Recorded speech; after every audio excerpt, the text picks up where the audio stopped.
Hi everyone, welcome to High Foods. இன்னைக்கு morning கிட்ஸ்க்கு lunch and snacks என்ன back பண்ணனா இந்த வீடியோவில் பார்க்க போறீங்க. ஃபர்ஸ்ட் டைம் லஞ்சுக்கு வந்து ஒயிட் சன்னா போட்டு கோகோனட் மில்க் ரைஸ் புலாவ் பண்ணியிருந்தாங்க. மேட் வந்து சூப்பராக பண்ணியிருந்தாங்க. டேஸ்ட் ரொம்ப எக்ஸலண்ட்டாக இருந்தது. இது வந்து ப்ரோட்டீன் ஃபைபர் எல்லாம் சேர்ந்த மாதிரி ஒரு வெரைட்டி ரைஸ் பண்ணுது. ஆல்மோஸ்ட் பிரியாணி மாதிரி தான் இருந்தது. கூட என்ன வச்சு சாப்பிட்லான்னு கேட்டால் சிக்கன் 65 மட்டும்தான் மேடம் இதுக்கு செட் ஆகும். வேறு எது வச்சாலும் இது நல்லாவே இருக்காது. இல்லைன்னா தொக்கு பண்ணாங்க. தொக்குலாம் பண்ண டைம் இல்லைன்னு சிக்கன் 65 பண்ணி கொடுத்துருங்க அப்படின்னு சொல்லி அதை பேக் பண்ணியாச்சு.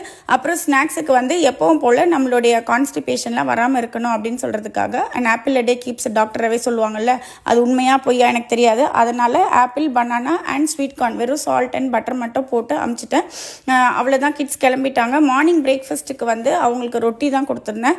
ஆனால் நான் என்ன சாப்பிட்டேன்னு பார்த்தீங்கன்னா பச்சை காய்கறிகள். என்னால் சுத்தமாக முடியல, ஏன்னா ரொம்ப மென்று சாப்பிட்ணும் இது. பட் டாக்டர் என்ன சொல்கிறாங்கன்னா, நீ உமிழ்நீர் சுரந்து சாப்பிட்டாதான் டைஜஷன் ஈஸியாக இருக்கும் அப்படின்னு சொன்னாங்க. ஆல்சோ உங்கள் பாடியோட யூசர் மேனுவலில் நீங்கள் கரெக்டாக ஃபாலோ பண்ணலாம். அப்படி இல்லைனா அந்த மிஷினுக்கு அகேன்ஸ்டாக நீங்கள் ஒர்க் பண்ணுறீங்கன்னு அர்த்தம். இப்போ கேக்கு கெமிக்கல்ஸ் இந்த மாதிரி விஷயங்கள் எல்லாம் உள்ளே போட்டால் உங்களுடைய பாடின்ற மிஷின் வந்து சரியாக ஒர்க் ஆகாது. ஸோ இந்த வேலையெல்லாம் முடிச்சுட்டு பிரிண்டர் ஷாப்புக்கு போயிட்டேன் நான். இங்கே தான் வந்து நாங்கள் எங்கள் வீட்டு பக்கத்தில் தான் வந்து இந்த பிரிண்டிங் எல்லாமே பண்ணுறோம். டிசைனிங் பண்ணுறது வந்து வேறு ஒருத்தவங்க, ஓகேங்களா. பட் இந்த ஷாப்பில் வந்து நிறைய 100 grams பேக்கெட்ஸ் தான் மூவ் ஆகிட்டுருக்கு. அதனால் இந்த ஏபிசி மால்ட் தான் நம்மளோட பெஸ்ட்டு செல்லராக போயிட்டுருக்கு டே 1லேருந்து. அதனால இப்போ 1/4 கிலோ இருக்கிற ஸ்டிக்கர் எல்லாம் வந்து 100 கிராம் சைஸுக்கு ரீசைஸ் பண்ணால் அதனுடைய டெக்ஸ்சர் அந்த குவாலிட்டி வந்து உடையாமல் இருக்கா, இமேஜஸ்லாம் பிரேக் ஆகாமல் இருக்கா அப்படின்னு சொல்லி செக் பண்ணிவிட்டு நேற்று ஆல்மோஸ்ட் 1.5 hours ஆகிடுச்சு.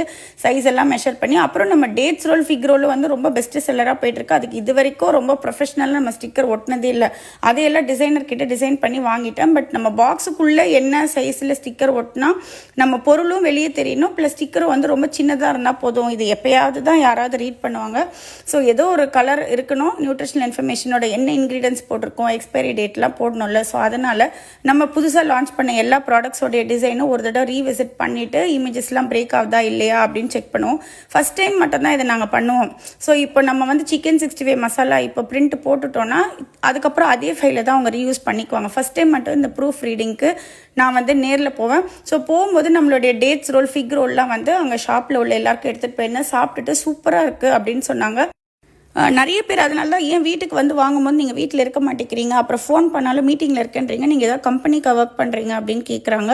பட் அப்படி இல்லை, இந்த மாதிரி ரொம்ப முக்கியமான டிஸ்கஷனில் இருக்கும்போது நான் மீட்டிங்கில் இருக்கேன், அப்புறமா மெசேஜ் பண்ணுறேன், கால் அட்டன் பண்ணுறேன்னு சொல்லிடுவேன். பட் பார்சல்ஸ் நீங்கள் வந்து பிக்கப் பண்ணோம் அப்படின்னா தாராளமாக வீட்டுக்கு வெளியே வச்சுட்டு போயிடுவோம், நீங்கள் எடுத்துகிட்டு போயிடலாம். நம்ம சேனலை கண்டிப்பாக சப்ஸ்கிரைப் பண்ணுங்கள். நம்மளுடைய ப்ராடக்ட்ஸ்லாம் வேணும்னா வாட்ஸ்அப்லேயும் ஆர்டர் பண்ணிக்கலாம், வெப்சைட்லேயும் ஆர்டர் பண்ணிக்கலாம்.